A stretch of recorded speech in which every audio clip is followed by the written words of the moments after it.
11월 13일 말씀 묵상입니다. 오늘은 신명기 30장 1절부터 10절까지의 말씀을 함께 묵상하겠습니다.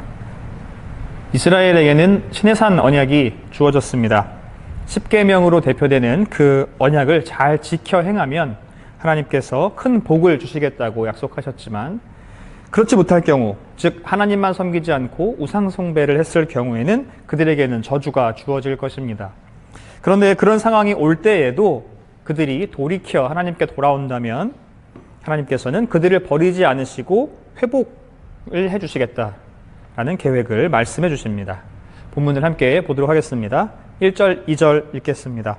내가 네게 진술한 모든 복과 저주가 네게 임함으로 내가 내 하나님 여호와로부터 쫓겨간 모든 나라 가운데서 이 일이 마음에서 기억이 나거든 너와 내 자손이 내 하나님 여호와께로 돌아와 내가 오늘 네게 명령한 것을 온전히 따라 마음을 다하고 뜻을 다하여 여호와의 말씀을 청종하면. 이스라엘이 우상 숭배로 인하여서 포로로 잡혀간 후에 그곳에서 언약에 대한 축복과 저주에 대한 내용이 기억나면 하나님께로 돌아오게 될 것입니다. 그렇게 하나님께로 다시 돌아온다면 하나님께서도 이스라엘에게로 다시 돌아오실 것입니다. 그들이 맹세를 어겼지만, 약속을 지키지 않았지만 하나님은 그럼에도 그들에게 돌아오실 것입니다. 언약을 잘 지켜서 하나님께로부터 떠나지 않고 하나님도 그들을 떠나지 않는 상황이었다면 가장 좋았겠지만, 그들이 살아가면서 언약에 대해서 무뎌지고 그 삶을 살면서 하나님의 약속을 기억하지 않았다는 것, 그것은 어쩜 당연한 것일 수도 있겠습니다. 이스라엘이 광야에서 만나와 메추라기를 당연시 여겼던 것처럼 그 언약에 대해서 어느새 무뎌져 있던 모습을 그들은 보일 것입니다. 그 언약을 잊고 살아가는 그들에게 하나님께서는 그것을 기억나게 해주실 것입니다. 그 언약을 잘 지켰을 때 주어질 축복도 잊어버리고 그 언약을 지키지 못했을 때 주어질 저주도 잊어버린 채 그저 삶의 안락함만을 위해 살아갔던 이스라엘, 그들은 결국 언약을 지키지 못하고 우상 숭배를 하는 큰 죄를 짓게 되겠죠. 그러나 하나님은 그들을 버리시지 않고 그들이 다시 돌아올 때에 하나님께서는 그들에게 큰 희망을 주고 계십니다. 3절, 4절입니다. 내 하나님 여호와께서 마음을 돌이키시고 너를 긍휼히 여기사 포로에서 돌아오게 하시되 내 하나님 여호와께서 흩으신 그 모든 백성 중에서 너를 모으시리니 내 쫓겨간 자들이 하늘가에 있을지라도 내 하나님 여호와께서 거기서 너를 모으실 것이며 거기서부터 너를 이끄실 것이라. 돌이킨 이스라엘은 어떻게 될까요? 먼저 포로로 잡혀간 흩어진 백성들을 돌아오게 하실 것입니다. 그들이 아무리 먼 곳에 있다 할지라도 하나님께서는 백성들을 다 불러 모으실 것입니다. 하나님의 마음은 긍휼입니다. 그들을 불쌍히 여기시는 것이지요.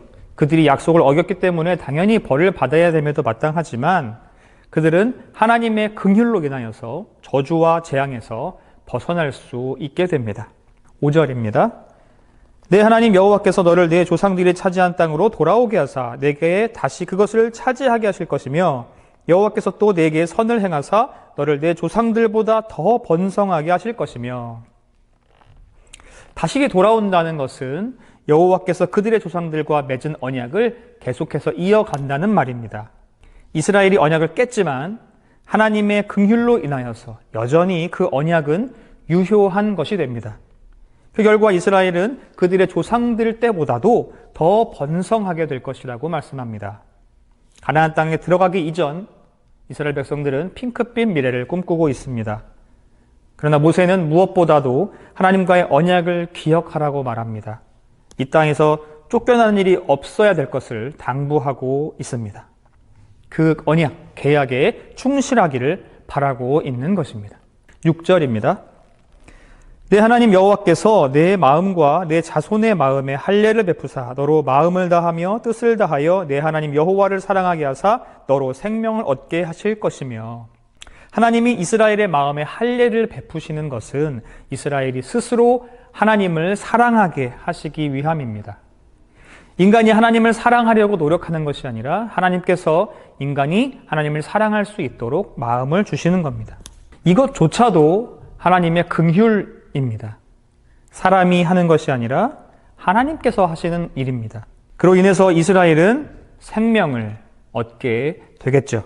7절 말씀입니다.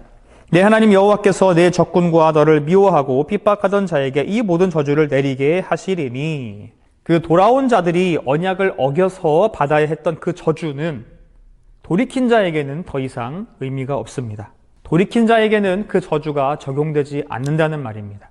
오히려 그들의 적군에게, 그들을 괴롭히고 그들을 미워하고 핍박하던 자들에게 그 저주가 돌아가게 된다는 것을 말해주고 있습니다. 참 희망의 메시지입니다.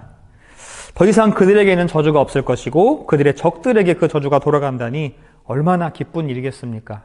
그들이 약속을 어겨서 그들의 삶이 힘든 상황에 놓여 있습니다. 그들은 이스라엘에서 포로로 다른 나라로 잡혀가는 상황들을 처하게 될 것입니다.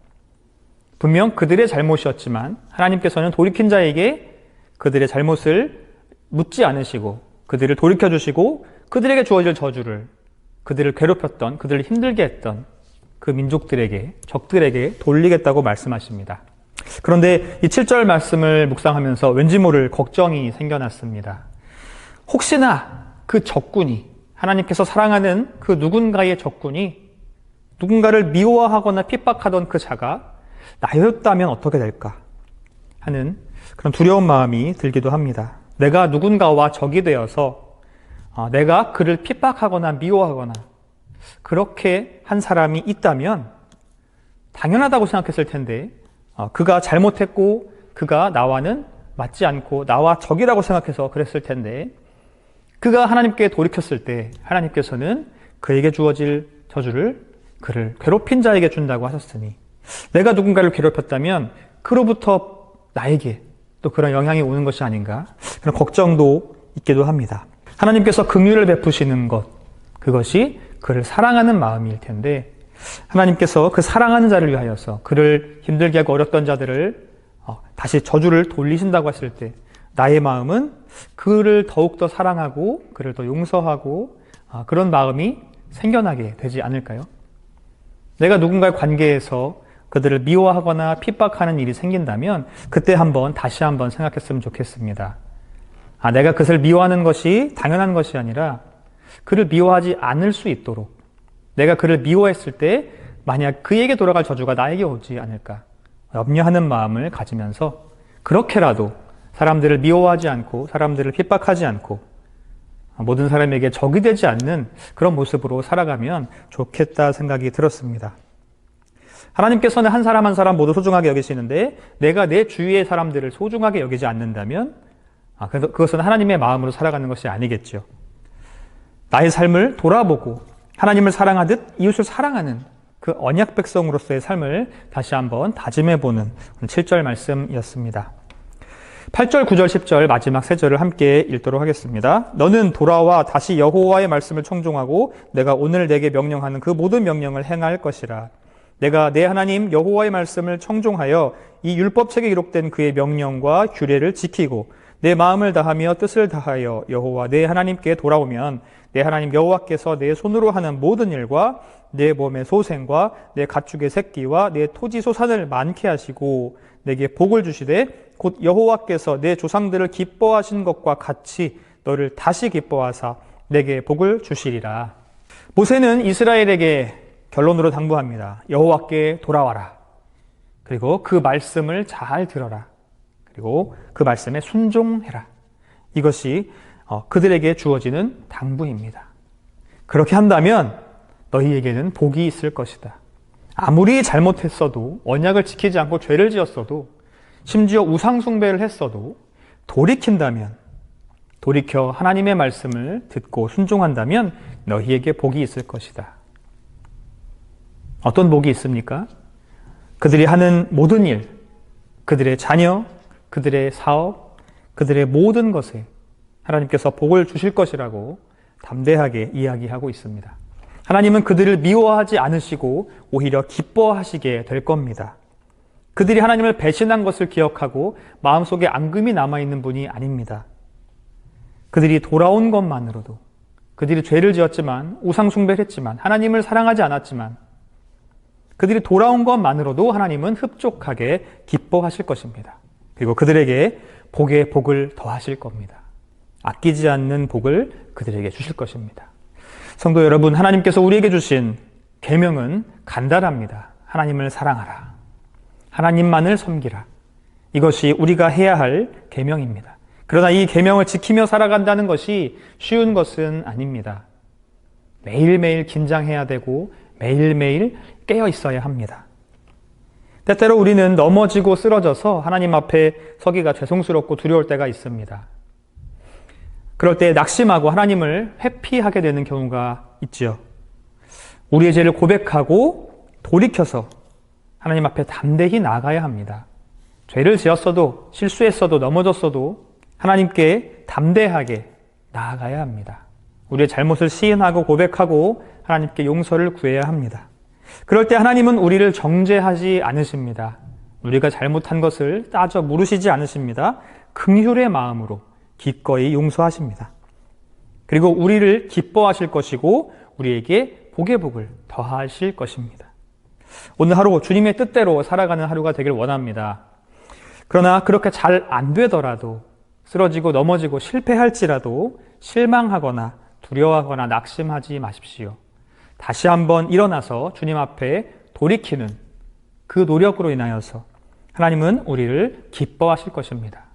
우리가 실수하고 넘어지는 것에 초점 맞추시는 분이 아니라 우리가 다시 돌이켜서 주님 앞에 나와왔다는 것만으로도 하나님께서는 기뻐하실 것입니다. 그리고 복의 복을 더하실 것입니다. 오늘 그 주님의 마음을 기억하면서 긍휼의 하나님을 기억하면서 우리가 자신감 있게 살아가시길 원합니다. 그리고 실수하셨을 때 하나님께 다시 한번 나아가는 우리 하루를 보내는 성도 여러분이 되시길 바랍니다.